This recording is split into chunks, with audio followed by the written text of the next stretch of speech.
प्यारे दोस्तों, यूपी के शहर में हुआ फकीर बाबा का करिश्मा।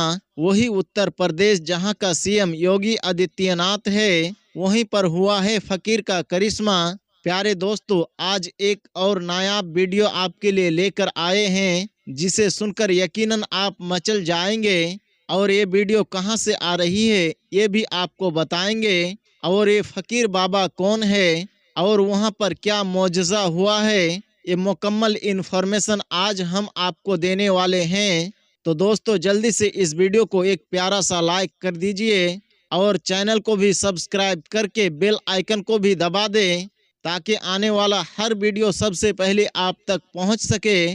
प्यारे दोस्तों, उत्तर प्रदेश जहां का सीएम योगी आदित्यनाथ है, उसी यूपी में एक फकीर रहा करता था। और वो फकीर बाबा एक होटल, एक रेस्टोरेंट के सामने रहा करता था। और वो होटल के सामने रहकर वो लोगों से पैसा वगैरह मांगा करते थे। और फिर दोस्तों, ऐसा भी होता है कि फकीर बाबा रेस्टोरेंट के सामने बैठे रहते और बैठने के बाद खाने पीने को जब नहीं मिलता तो रब के बारगाह में वो दुआ करने लगते कि या अल्लाह, तो इस होटल में इतनी भीड़ कर दे कि उसी भीड़ के अंदर मैं भी घुस जाऊं और घुसने के बाद खाना वगैरह खाकर भीड़ की आड़ में यहाँ से ऐसे ही निकल आऊं।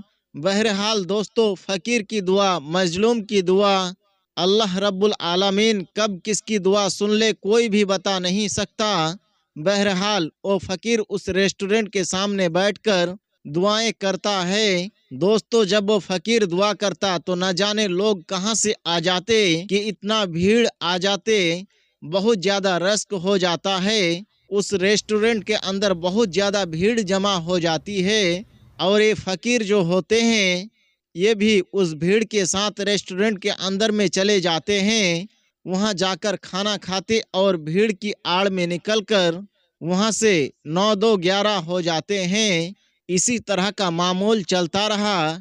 कुछ दिन इस तरह से गुजर गए तो रेस्टोरेंट का एक जो वर्कर था, उसने इस चीज़ को देखा कि फला जो फ़कीर है, जो मांगने वाला है, जो भीड़ की आड़ में अंदर घुसता है और रेस्टोरेंट में खाना खाने के बाद बगैर पैसा दिए ही वहां से निकल जाता है। जब उसने कुछ दिन इस चीज को नोटिस किया, तब उसको इसकी आदत हो गई कि ये आता है भीड़ में और भीड़ में ही खाना खाकर ये भीड़ के अंदर ही चला जाता है, ये पैसा भी नहीं देता है। उसने इस बात को रेस्टोरेंट के जो मालिक थे, जो मैनेजर था, उनको बता दिया कि हमने एक फकीर को देखा है जो रेस्टोरेंट के बाहर में ही बैठा रहता है। जब रेस्टोरेंट में ज्यादा भीड़ बढ़ जाती है तो उसी दरमियान वो भी रेस्टोरेंट के अंदर चला आता है और आने के बाद वो खाना खाकर चला जाता है। तो आप ऐसा करें कि अगली बार जब वो आए तो उसको पकड़े और उसको पकड़कर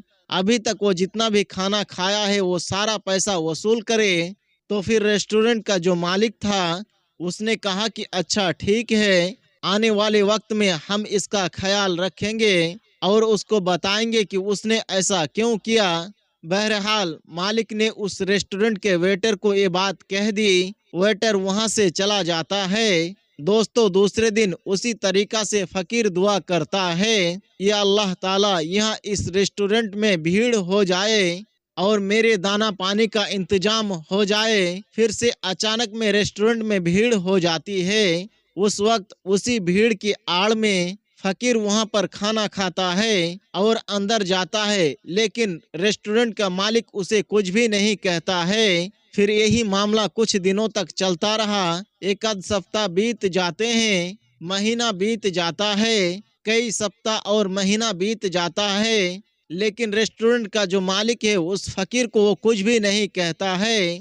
तो गुस्से में उस रेस्टोरेंट का जो मैनेजर होता है वो कहता है कि मैंने उस फकीर के बारे में आपको बताया था कि भीड़ के आड़ में वो फकीर आता है और खाकर चला जाता है, आखिर आप उसको कुछ भी क्यों नहीं कहते हैं। ये सुनने के बाद मालिक कहता है कि सुनो, उनके ऊपर मेरा भी ध्यान रहता है और मैंने कई बार देखा है कि मेरे रेस्टोरेंट के बाहर, होटल के बाहर वो दुआएं करता रहता है कि या अल्लाह, इस होटल में भीड़ हो जाए और इसी भीड़ के साए में मैं खाकर यहाँ से निकल जाऊं।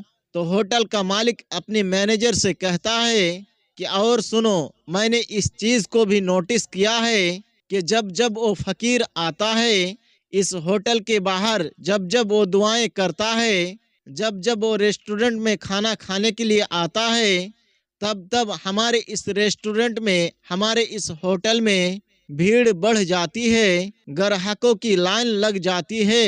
शायद उस फ़कीर का ये दुआ का असर है कि अल्लाह तबारक व ताला यहाँ पर लोगों को भेज देता है और होटल में बहुत ज़्यादा भीड़ हो जाती है और मैं जानबूझकर उसको कुछ भी नहीं कहता हूँ और खाना खाकर जाने के लिए दे देता हूँ, ताकि अगले दिन भी वो फ़कीर यहाँ पर आए और उसकी दुआ से अल्लाह तबारक व ताला मेरे होटल में बरकत कर दे। और मैं ये देख रहा हूँ कि जब जब वो फ़कीर आता है, जब जब वो दुआएं करता है, यहाँ पर होटल में बैठने वालों की तादाद में एकदम बढ़ोतरी हो जाती है, खचाखच होटल भर जाता है। और यही वजह है कि मैंने कि उसको अभी तक कुछ भी नहीं कहा है और मैं ये चाहता हूँ कि वो ऐसे ही आता रहे, वो ऐसे ही दुआ करता रहे। शायद उसी के बहाने अल्लाह तबारक व ताला हम लोगों की रोज़ी में बढ़ोतरी और बरकत दे रहा हो और हमारे होटल में खचाखच सारा सामान बिक जाता है। और इसी चीज़ को देखकर उसको हम मना नहीं करते हैं, क्योंकि फ़कीर और मजलूम की दुआ टलती नहीं है। और फिर वो एक ही प्लेट खाना खाकर चला जाता है, लेकिन उसके दुआओं का ये असर है कि आज हमारे रेस्टोरेंट में आने वाले की कमी नहीं है। जो कुछ भी हम बनाते हैं वो सब कुछ ही बिक जाता है और अल्लाह के फजलो करम से कारोबार अब बहुत ही अच्छा चल रहा है। और इसी चीज़ को देखकर मैं उस फ़कीर को नज़रअंदाज कर देता हूँ कि वो यहाँ पर आए और यहाँ पर खाना खाकर वो चला जाए, यानी मैं जानबूझकर उसको नहीं रोक रहा हूँ। तो दोस्तों, फ़कीर और मजलूमों की दुआ लग जाती है और अल्लाह तबारक व ताला फ़कीर और मजलूमों की दुआ सुनता है। प्यारे दोस्तों, अगर आप गरीबों को खिलाते हैं तो उसका अजर ज़रूर आपको मिलता है। प्यारे दोस्तों, ये वाक़या बहुत ही पुराना है और उत्तर प्रदेश के किसी शहर का है, जिसको हमने आपके सामने रखा है। और उत्तर प्रदेश के किसी शहर का है जिसको हमने आपके सामने रखा है। प्यारे दोस्तों, आज भी ऐसे बहुत सारे गरीब लोग हैं, ऐसे लोग मौजूद हैं जिनको 2 वक्त की रोटी भी मैसर नहीं होती है। दोस्तों, अगर ऐसे लोग, चाहे वो किसी भी मजहब का हो, अगर वो भूखे हैं, अगर वो आपके घर पर आए हैं, आपके दुकानों पर आए हैं, अगर घर पे आ जाए तो हो सके तो आधी रोटी या फिर आधा ही खाना क्यों ना हो, लेकिन इनको ज़रूर देना चाहिए। दोस्तों, अगर ये मांगने वाले आते हैं तो इनको खिलाने से यकीनन आपकी रोज़ी घटेगी नहीं, बल्कि इनके खाने से अल्लाह तबारक व ताला आपकी रोज़ी रोज़गार में बरकत अता कर देगा। तो दोस्तों, गरीबों का ख्याल रखें। अगर वो आपके घर पर आते हैं, आपके मकानों के सामने वो आते हैं, आपके दुकान के सामने वो आते हैं, तो उनको कभी आप धुतकारे नहीं। अगर है तो उनको आपको ज़रूर देना चाहिए। अगर आपके पास नहीं है तो आप उनसे माजरत कर लें, क्योंकि दिल से जो आह निकलती है वो असर रखती है नहीं कुव्वते परवाज़ मगर रखती है। या अल्लाह, जितने भी लोग इस वीडियो को देख रहे हैं, जितने भी लोग इस वीडियो को आगे शेयर कर रहे हैं, या अल्लाह, तो उनकी रोज़ी रोज़गार में बेपनाह बरकतें अता फरमा। या अल्लाह, तो उनके खाने में बेपनाह बरकतें अता फरमा। या अल्लाह, तो उन्हें जायज़ रोज़ी कमाने की तौफीक अता फरमा। या अल्लाह, तो प्यारे आका मोहम्मद सल्लल्लाहु अलैहि वसल्लम के सदके तुफैल हमारे माँ बाप का साया हमारे सरों पर कायम रख और दायम रख। या अल्लाह, जितने भी लोग इस वीडियो को देख रहे हैं उनको हाजी बना, नमाजी बना, ईमानदार और परहेजगार बना। दोस्तों, हम उम्मीद करते हैं आपको ये वाक़या, आपको ये छोटा सा वीडियो ज़रूर पसंद आया होगा। अगर आपको वीडियो पसंद आया हो तो इस वीडियो को आप दिल से लाइक करें, अपने दोस्तों के साथ ज़रूर से ज़रूर वीडियो को आगे शेयर करें। और आपका इस वीडियो के बारे में क्या राय है कमेंट बॉक्स में वो भी हमें ज़रूर बताएं। और आपने अगर अभी तक इस चैनल को सब्सक्राइब नहीं किया तो अभी सब्सक्राइब कर ले और ऐसे ही दिलचस्प वीडियोस की नोटिफिकेशन के लिए बेल आइकन को भी दबा दें। मिलते हैं एक नए वीडियो के साथ, तब तक के लिए हमें इजाज़त दे। अस्सलाम वालेकुम वरहमतुल्लाह।